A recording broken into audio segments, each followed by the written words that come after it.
Detecting Talk of the Day, August the 12th, 6:36 a.m. Central Daylight Savings Time. About 57 degrees out here, boys, if you can believe that bullshit. Cool. I bet that old rattlesnake ain't liking this morning in the woods, is he? Alright, I just got off the phone with Mr. Calabash Digger. He's on the road. He's doing some diving again later today. He's been diving yesterday. Double score and triple score owners, especially if you salt beach hunt, you need to go update your machines. There's an update to help your machine out a whole lot when it comes to salt beach performance. There's also the update, I guess. Now, Calabash relayed this to me. I've not went and looked at what they've said on their website, Nocta. Also, something done to help with the pinpoint on that machine, the triple score, and I believe maybe even the double score. Alright. Just thought I'd pass that along, because, some people, they do pass information, but they do live streams like weekly. Well, hell, you don't have to wait till damn Friday on my damn channel. If I know something, I try to put it out daily. Alright, now you're going to see a clip at the end of this Detective Talk of the Day. It's not too long. I want you all DS2 owners need to look at it, especially if you hunt high iron sights. I've been showing some videos talking about this frequency shift running 40 max band, especially. The 24 max band, running it lower in the frequency shift versus higher could offer some advantage. Meaning running it higher versus could offer some advantage too around iron. Okay. So, you had this old boy out here, he had this program called a sweeper program. Well, that sweeper program, that's bullshit, okay? Because he never made reference to the damn frequency shift channel you used in it. And it can make a difference. Based on my testing, okay? That's a fact. Now, the parameters have to be met in a detecting scenario before you would see any, we'll just call it performance gain, okay? Your iron, size of target, lower conductors versus higher conductors is where this is likely to give you advantage. Okay, but the size of the target, lower conductor, its relationship to the iron, the size of the iron, the depth of the target, the reactivity setting using the machine, the silencer setting you, all of these will play a part. But you may find some targets out there that you otherwise wouldn't dig. Okay? I would never, based on what I've seen hunting a high iron sight, I would never run channel 0, 1, or 2 on that machine. Now remember, we're not talking about depth here per se. So EMI, unless it's just harsh, you're going to be all right on some shallower mid-depth targets, in my opinion, okay? But you use your machine like you want to, okay? All sharpshooter does is pass on information. And I've not seen anybody talk about this, okay? So this next little clip you're going to see is a fake Spanish bit, okay? A fake Spanish bit. What I'll do before I turn the camera off and splice in,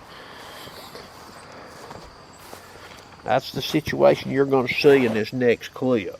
Sweeping 2x4 thicknesses above it with a DS2 version 200 sensitive FT 9-inch coil. Now what I'm going to do here is I'm going to remove the nail. I'm going to turn this machine on real quick just to show you all the conductivity of that little dude there. Well, let's look at it in default sensitive FT real quick here.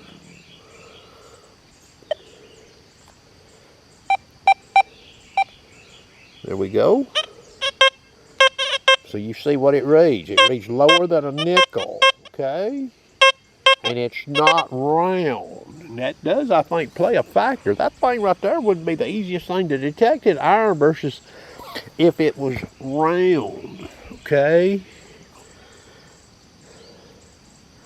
So stay tuned and enjoy this next clip. All right, boys, version 200, the 9-inch call. You see that nail? That's a fake Spanish bit. I'll sweep it at the end of the video to show you the conductivity level dug with an Equinox down here in this real old site about 3 miles away. The crow flies from me, 4 miles. See the color of it? That's the color it was when I dug it. It's fake. Sensitive FT silencer 2. Speed 3, 40 max frequency at channel 0. You hear that? I'm going to sweep a little while here. See, you'd go right by that, wouldn't you? 2x4 thickness for call height. Going to channel 6. It's all I've changed.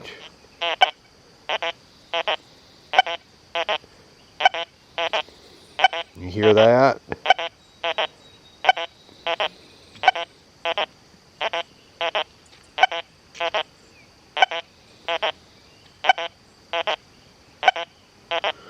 We'll go back to 0.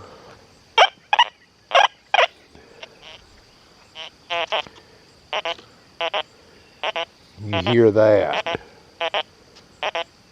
All right. So, the silencer, the reactivity, the frequency are all working together, okay? But frequency is a driver there on this, okay? I'm in channel 0, that's lower frequency. We're getting out of here, okay? We're going over here to mono program. I've done got it set up where it's silencer 2 as well. Speed 3. Alright. Now I'm in the top frequency band at frequency shift 0.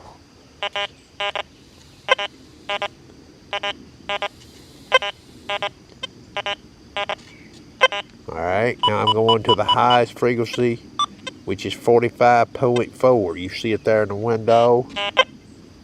You hear that? So law of averages says what? Sweeping from this direction, now we're at 36.3.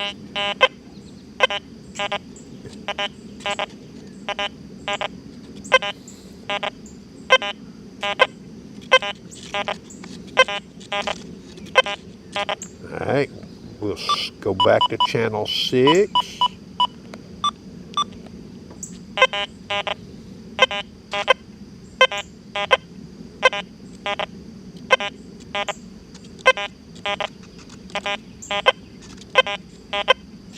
I get two-way signal on that sometimes in that higher frequency there, okay?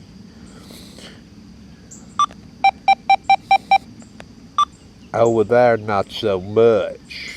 But this is single frequency, and that was silencer 2. Okay? Speed 3. I'm not checked it at speed 2.5.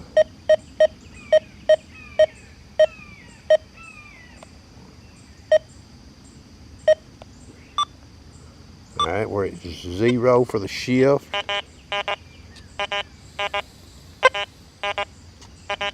We don't get anything there to speak of. How about over here? 45.4.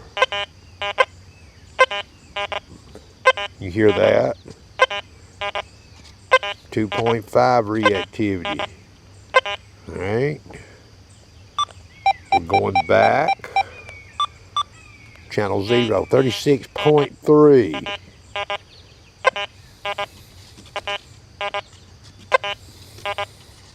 Substandard signal compared to the highest frequency, okay? Now I could go in here and check it at channel 3, 40.4 kilohertz, speed 2.5. You hear that? better signal than 36.3. Okay? That's going to conclude the detecting talk of the day.